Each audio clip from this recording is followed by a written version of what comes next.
Saludos compañeros. En esta ocasión vamos a hablar acerca de las hormonas esteroideas. Primeramente vamos a definir qué son las hormonas. Las hormonas son sustancias químicas de naturaleza orgánica que forman grupos heterogéneos según sus características químicas y que sirven como compuestos que relacionan una célula o un grupo de células con otras. Ya entrando en materia, las hormonas esteroideas regulan múltiples procesos biológicos en los mamíferos, entre los que destacan la homeostasis hidroelectrolítica, las respuestas al estrés y la función reproductiva, además de regular distintas conductas. Las hormonas esteroideas se sintetizan a partir del colesterol en células específicas del ovario, del testículo, la corteza suprarrenal, la placenta y el sistema nervioso central.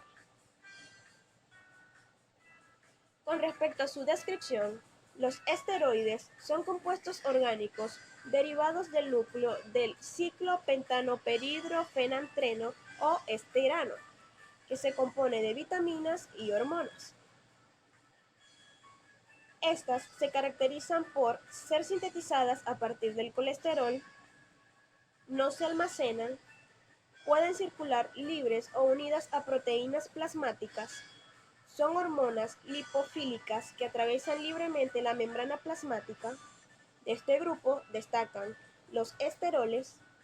El hígado es el órgano principal para el metabolismo de las hormonas esteroideas y los efectos de las hormonas esteroideas ocurren a corto, mediano y largo plazo.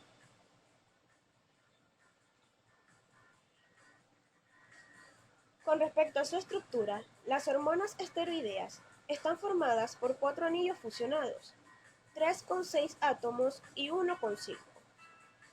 Poseen en total 17 átomos de carbono. En los esteroides, esta estructura básica se modifica por adición de diversos grupos funcionales, como carbonilos e hidroxilos, que son hidrófilos, o cadenas hidrocarbonadas, que son hidrófobas. El núcleo del esteroide es bastante rígido, con una estructura prácticamente plana. Las sustancias derivadas de este núcleo poseen grupos metilos en las posiciones 10 y 13 que representan los carbonos 18 y 19, así como un carbonilo o un hidroxilo en el carbono 3. Generalmente existe también una cadena hidrocarbonada lateral en el carbono 17. La longitud de dicha cadena y la presencia de metilos, hidroxilos o carbonilos determinan las diferentes estructuras de estas sustancias. Mecanismo de acción. Las hormonas esteroideas pueden atravesar fácilmente el ambiente lipídico de la membrana por difusión simple, por lo que la señal o mensaje que éstas transportan pueden ser introducidos al interior celular sin la necesidad de la síntesis de un segundo mensajero. Estas hormonas utilizan un mecanismo clásico endocrino de acción, es decir, que son vertidas a la sangre desde el órgano endocrino que la produce y se unen en el torrente circulatorio a una proteína transportadora que le permite solubilizarse en el ambiente acuoso plasmático. Entre las proteínas se encuentra la transcortina, que también se denomina globulina de unión corticosteroide, la proteína de unión de andrógenos, la proteína de unión de hormonas sexuales y la albulina. Una vez que llegan a sus células dianas, las moléculas de las hormonas hidrófobas se disocian en sus proteínas de transporte, se difunden a través de la membrana plasmática y se unen a receptores intracelulares. Estos receptores son moléculas de unión de ligando. Es importante aclarar que un ligando es cualquier molécula que se una específicamente a una proteína, con afinidad elevada, que pertenecen a una gran familia de proteínas de unión al ADN estructuralmente semejantes. Dependiendo de la clase de hormona, la unión inicial de los receptores puede tener lugar en el citoplasma, por ejemplo, los glucocorticoides, o en el núcleo, por ejemplo, estrógenos, andrógenos y hormonas tiroideas. En la ausencia de la hormona, se ha observado que varios tipos de receptores forman complejos con otras proteínas. Por ejemplo, los receptores de glucocorticoides sin ocupar se encuentran en el citoplasma unidos a HSP90, que son hormonas de choque térmico. Esta unión del HSP al receptor de glucocorticoides impide la unión inadecuada del ADN del receptor sin ocupar. Cuando se une la corticosterona al receptor, se produce un cambio de conformación del receptor que hace que se disocie el HSP90. Los dos receptores con la hormona unida se asocian para formar un complejo funcional que se traslada al núcleo. Dentro del núcleo, cada complejo receptor se une a segmentos específicos de ADN que se denominan elementos de respuesta a las hormonas, o por sus siglas ERH. La unión del complejo hormona-receptor a la secuencia de bases ERH a través de dominios de dedos de zinc del receptor aumenta o disminuye la transcripción de un gen específico. Por consiguiente, la unión del complejo hormona esteroidea receptor a su correspondiente ERH induce cambios a gran escala en la función celular. A modo de resumen del mecanismo de acción de las hormonas esteroideas, estas se transportan en la sangre asociadas a proteínas plasmáticas. Cuando alcanzan una célula y se liberan, siendo este el primer paso, las moléculas hormonales difunden a través de la membrana plasmática y se unen en el citoplasma, que sería el paso 2, o en el núcleo, que sería el paso 3, a moléculas receptoras. Tras la activación, el paso 4, un complejo citoplasmático hormona-receptor migra al núcleo, que sería el paso 5.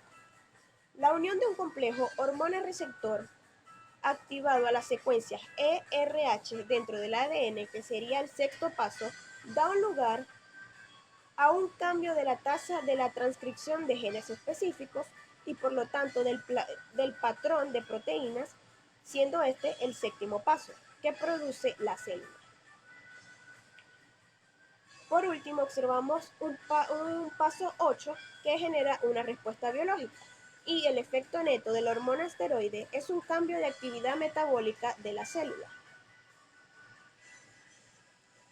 Ahora bien, organización estructural de los receptores nucleares. La superfamilia de receptores de hormonas esteroideas es extremadamente amplia y representa la familia más grande conocida hasta ahora de factores de transcripción de células eucariotas, por lo que juegan un papel importantísimo en la regulación del crecimiento, desarrollo y duplicación celular.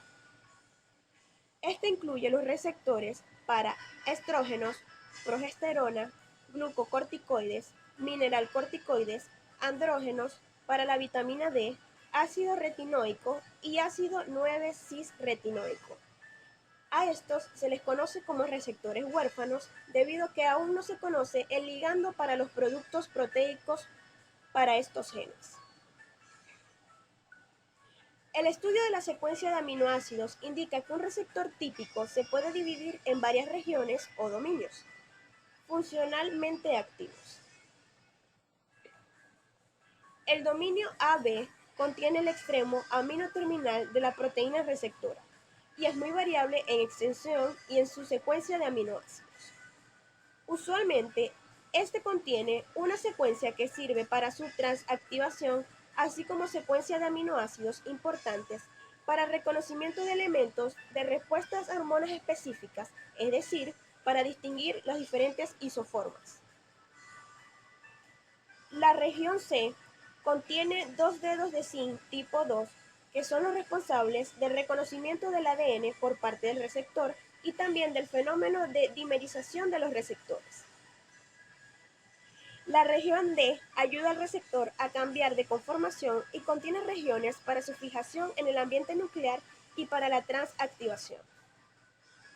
El dominio de unión a la hormona se encuentra en la región E, la cual es relativamente extensa y funcionalmente compleja, ya que también tiene secuencias que intervienen en la asociación con proteínas de choque térmico, dimerización, localización nuclear, transactivación, silenciamiento intermolecular y represión intramolecular. Sin embargo, es obvio pensar que la región más importante es el dominio de unión con la hormona. El mayor dominio para la dimerización de receptores se encuentra en el extremo terminal del dominio E. Esta región contiene secuencias ricas en leucina que forma interacciones hélice-hélice para dimerización. En el extremo carboxilo terminal se puede encontrar una región variable llamada F, a la cual hasta la fecha no se le atribuye ninguna función. Su pérdida no afecta la actividad del receptor.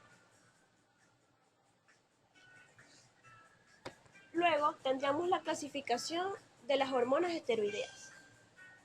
En primer lugar encontraríamos las progestinas. Dentro de este grupo se encuentran las progesteronas. Su lugar de síntesis son los ovarios, la placenta y el sistema nervioso central. Entre sus funciones se encuentra la preparación del endometrio para la implantación del óvulo fertilizado, el mantenimiento del embarazo, desarrollo de la glándula mamaria y la regulación de diversas actividades en el sistema nervioso central. Luego tendríamos los glucocorticoides. Dentro de este grupo se encuentra el cortisol. El lugar de síntesis sería la corteza adrenal o corteza suprarrenal. Su función sería la regulación de las respuestas al estrés, modulación del metabolismo de glucosa y la gluconeogénesis. Otro grupo sería los mineralcorticoides. Dentro de estas se encuentran las aldosteronas. Y el lugar de síntesis sería, al igual que el grupo anterior, la corteza adrenal o corteza suprarrenal. Su función sería el metabolismo hidroelectrolítico, retención de sodio y excreción de potasio. Luego tendremos el grupo de andrógenos. Dentro de este se encuentra la testosterona. El lugar de síntesis sería los testículos y su función sería la conducta sexual y fenotipo masculino, además de la espermatogénesis. Finalmente tendríamos el grupo de estrógenos, donde se encuentra la estradiol y estrón. El lugar de síntesis serían los ovarios, la placenta y el sistema nervioso central. Su función es la diferenciación sexual del cerebro, la conducta sexual femenina y la maduración ósea. Ya para finalizar, he aquí una frase que dice: no es el más fuerte ni el más inteligente el que sobrevive, sino aquel que más se adapta a los cambios. Charles Darwin.